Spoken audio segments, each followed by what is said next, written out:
Ты чё, новый ведущий? Ладно, ты, наверное, лучше, чем я подойдешь. Вау. Привет, друзья! В этом видео я продолжу рассказывать вам про те метал-альбомы, которые вышли в этом году и которые порадовали меня. Своей радостью очень классно делиться, поэтому я вас всячески призываю делиться тем, что вас порадовало из альбомов в этом году в комментариях. И, вообще, спасибо вам большое за комментарии, за фидбэк, за лайки. Это все очень круто. У нас очень такая конструктивная, дружелюбная секция комментариев на YouTube. Удивительно, да, на YouTube вообще видеть такие вещи, поэтому давайте это сохраним. Если не видели предыдущее видео, рекомендую посмотреть, потому что там есть что послушать. И там реально очень много классных рекомендаций от ребят, которые отписались в комментариях. Да, в конце этого видео мы поговорим об одном альбоме, который не экстрим метал альбом, это будет небольшой офф-топ, поэтому оставайтесь до конца видео. Итак, погнали. Как и в прошлом видео, я начну свой рассказ с представителей СНГ-сцены. И мне прекрасно знакомо то чувство гордости, которое ты испытываешь за соотечественников, которые выпускают классные альбомы. Поэтому я очень рад, что у уральского проекта «Всполох» получилось в этом году выпустить классный альбом под названием «Помре», наверное. Ударение.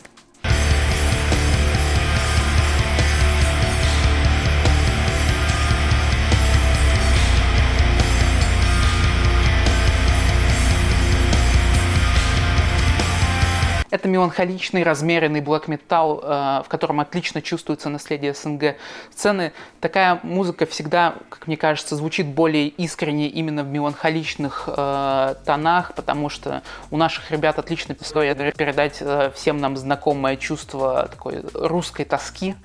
Отмечу отличный звук и мастеринг. На альбоме получилось соблюсти грамотный баланс между сырым и качественным звучанием. Заглавный трек альбома — это главный хит, в нем получилось соблюсти все, и классные рифы, и запоминающаяся структура песни, динамика, грув, песня качает. Многие сравнивают, как мне кажется, этот альбом, звучание с Лютомыслом, и заслужить такое сравнение — это большой успех. Это хороший альбом для ненапряжного прослушивания, не замечаешь, как проходит время, пока слушаешь альбом. Так что, если вам понравился сварм из предыдущего видео и вообще вы активно интересуетесь жизнью российской или СНГ метал-сцены, вам точно стоит послушать этот альбом. Дальше на очереди альбом, которому трудно было пройти незамеченным. Это подтверждают комментарии под предыдущим видео. Итак, ветераны шведской сцены Армагедда, которые воссоединились после 16-летнего перерыва и записали альбом с Свинделтюб Аттестюб. Я никогда не произносил эти имена до этого блога, поэтому это реально тяжело, особенно шведский язык. Кошмар.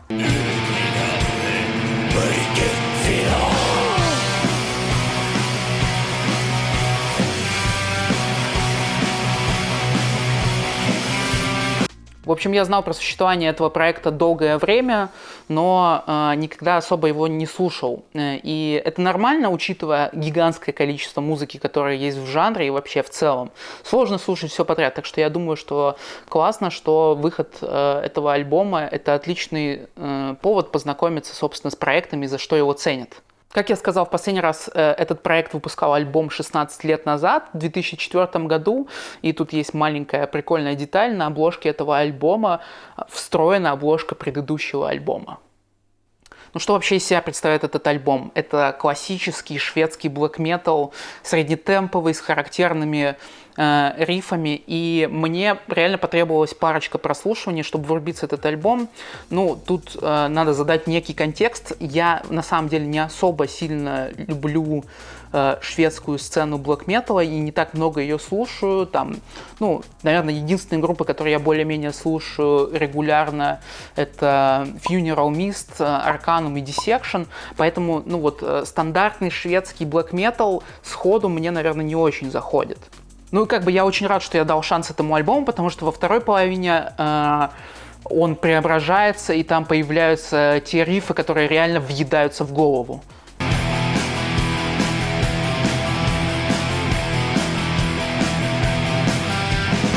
В целом, что классно на этом альбоме, что тут есть ядерная смесь из яда в звучании и грува, то есть простые мелодии, которые раскачивают, которые поглощают тебя физическим каким-то ощущением зла в звуке. И, наверное, это как раз то, за что многие любят шведский black metal. Отдельно отмечу звук. Над ним постарались ребята из No Solace, то есть это ребята, которые связаны с МГВой. Ну, понятно, профессионалы своего дела. Если вы любите шведский black metal в лице Dissection, Vetain или Kraft, не пропустите этот альбом. Продолжаем. Следующий альбом также был упомянут в комментариях, как напрямую, так и в виде рекомендации послушать продукцию лейбла, на котором выходил этот альбом. Это нидерландский проект Fluisteraars Bloom.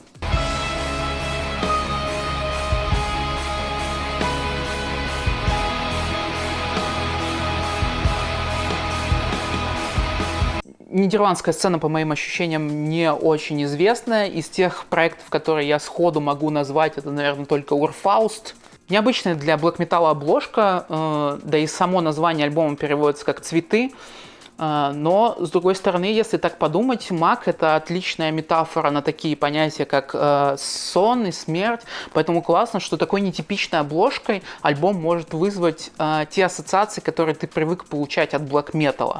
Что это за альбом? Это, я бы сказал, кинематографичный альбом, который хорошо подойдет для тех, кто любит прекрасную, красивую сторону звучания блэк-металла, в отличие от уродливой, страшной и отталкивающей. Представьте, что вы едете по горной дороге, и перед вами туннель, вы заезжаете в него, и вот когда вы выезжаете, перед вами открывается гигантский вид на пейзаж, в котором огромный простор, горы, поля, вообще вся херня, которая радует глаз, там есть. И вот слушать этот альбом — это как испытывать этот момент выезда из туннеля. Я бы посоветовал этот альбом для широкого круга слушателей. Это отличный альбом для врубания, для новичков. И, в общем, наверное, ближайшие ориентиры я бы назвал ранний Ульвер и группы типа Winterfield. Следующий альбом в комментариях отметило довольно много зрителей, и совершенно не зря. Давайте поговорим про авангардный black metal из Польши, группа Адраза.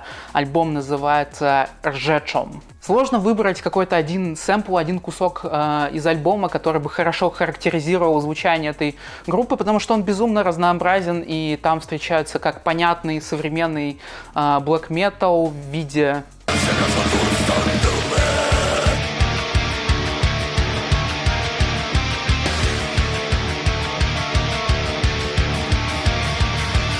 так и что-то совершенно необычное, какой-то вальс, например, в виде...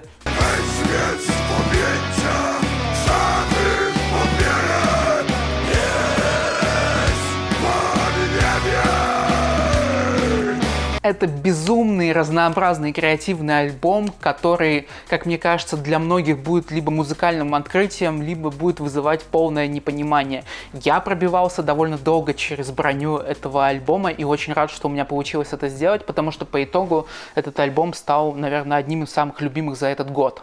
Ощущение, что авторы альбома просто фанатеют от подхода некоторых black metal команд, которые двигают жанр вперед, но при этом всегда остаются в рамках этого жанра. Ну, то есть этот альбом впитал в себя влияние сразу нескольких таких групп, то есть чувствуется диссонанс Deathspell Омеги, чувствуется креатив Peste Noir, чувствуется какое-то такое алкогольное блюзовое звучание Shining. Не хочу, чтобы вы подумали, что материал в какой-то степени вторичный, он звучит очень свежо, и хочется отметить, опять же, звук, и на этом альбоме очень выделяется бас-гитара. Ну и оформление тоже привлекает внимание. Второй альбом с необычным для black metal оформлением. Не выдержал, заказал на Bandcamp пару футболок, которые очень тоже, как мне кажется, классно выглядят. В общем, если вам интересен, если вам нравится авангардный black metal с необычным звучанием, не пропустите этот альбом. Пятый альбом на сегодня, наконец-то, с названием, в котором тяжело ошибиться. Группа называется Black Curse, и альбом называется Endless Wound.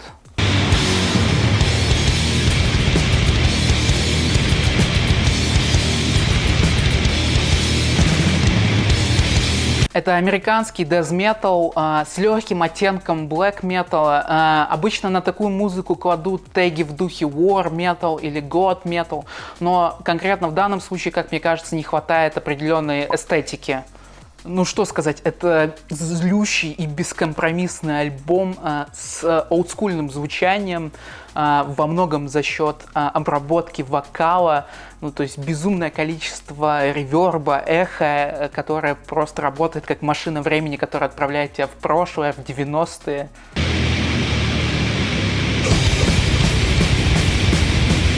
Под этот альбом хочется взять кувалду и разломать всю домашнюю технику в доме. Настолько сильно он провоцирует на какую-то примитивную, первобытную агрессию. В альбоме отличная динамика. Он постоянно шатает тебя из состояния транса в состояние какой-то неоправданной агрессии. Этим трюком очень отлично пользуются также финские чуваки из группы Archgod. Ну и, в общем, я бы посоветовал обратить на этот альбом внимание тех, кто ценит олдскульный злой звук в духе тех же вышеупомянутых Archgod или, например, чего-то типа Tate and Blood. Ну вот мы и добрались до финалочки, до бонуса. И это анонимная группа Black Magic SS с альбомом Rainbow Nights.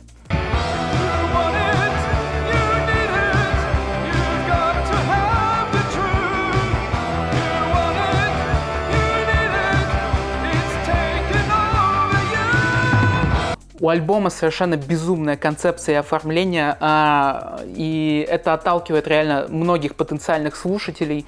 Но я хочу сказать, что эту группу стоит послушать за ностальгический и цепляющий звук, а не за то, что некоторыми людьми может восприниматься как попытка привлечь внимание. Почему мы вообще обсуждаем этот альбом в рамках рассказа про экстрим-метал альбомы?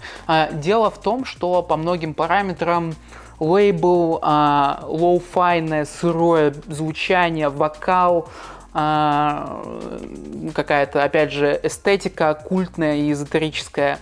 По всем этим параметрам этот альбом культурно принадлежит к блэк-металлу. Хотя в звучании на самом деле никакого блэк-металла нет.